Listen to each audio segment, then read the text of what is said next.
The oil shipping industry is inserted as a key part of the global energy industry.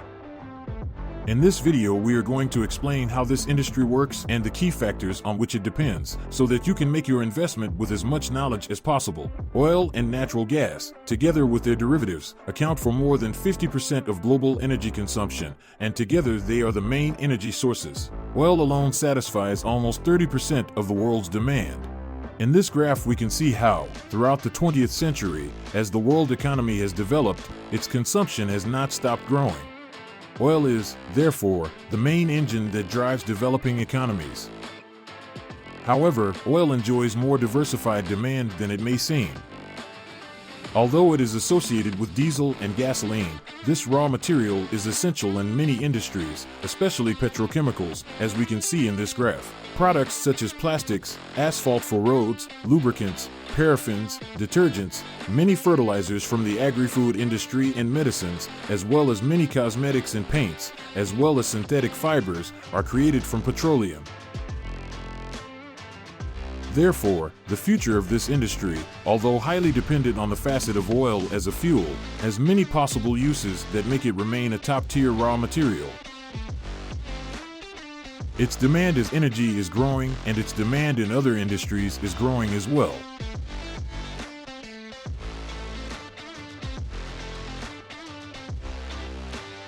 But we're here to talk about the shipping of oil. So what role do tankers play in this economic sector?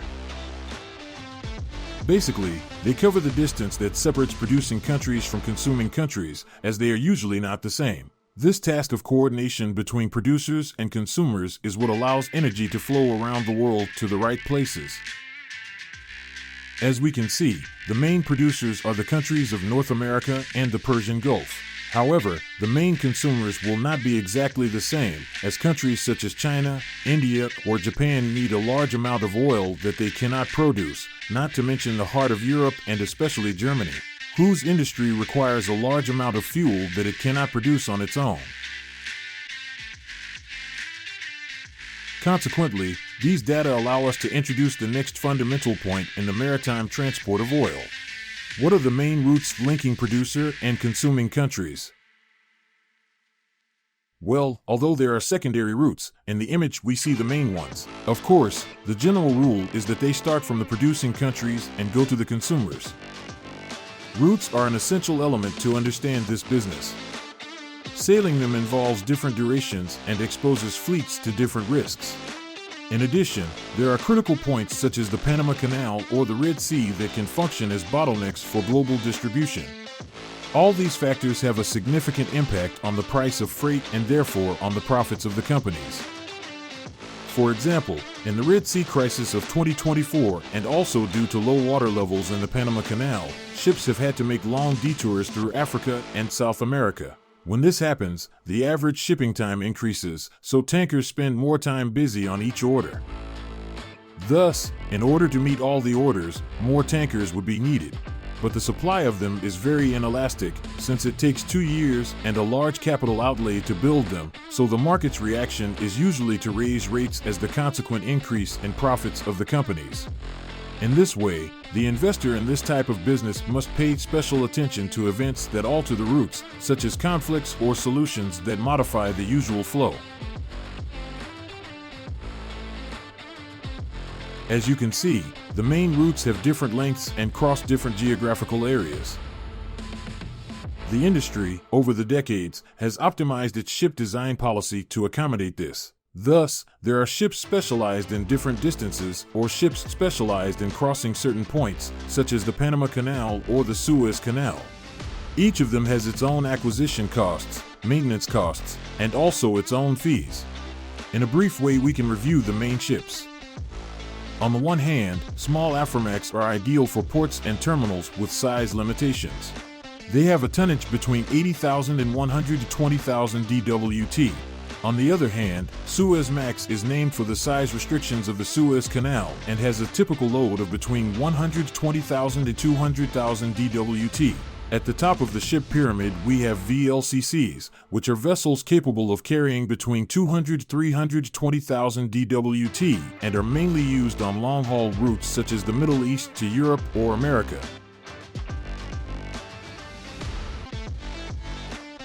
And finally, the less common but largest ULCCs have a cargo capacity in excess of 320,000 deadweight tons. But while they are some of the largest ships in the world, their size limits the ports in which they can operate. In a more modest place, we have boats such as the Panamax, specialized in crossing the Canal of Panama and that stand out for their size restrictions.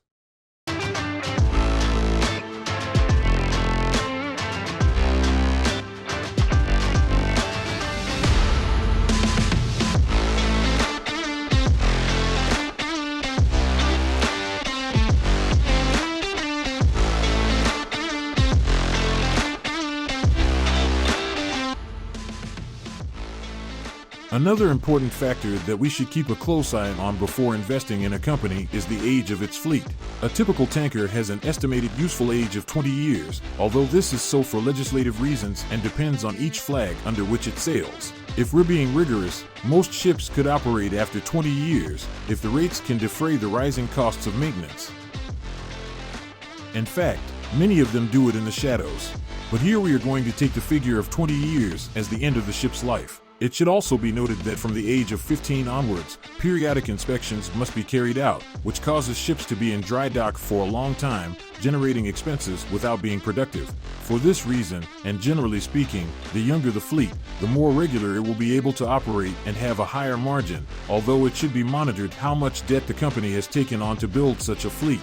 On the other hand, a young fleet ensures compliance with legislative requirements such as ecological and pollution restrictions, thus giving the company more opportunities to work.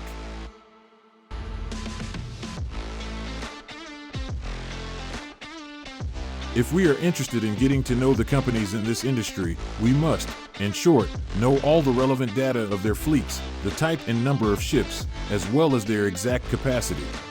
We also need to know the age of each of them and whether they are expected to be in dry dock in the future, as well as plans to scrap ships and acquire new ones. All this data is usually available on the company's website or in their periodic reports. This will give us vital information to make the most informed decisions possible. Thank you very much for taking the time to watch this video, and remember, we are Investor Compass. Like and subscribe if you liked it.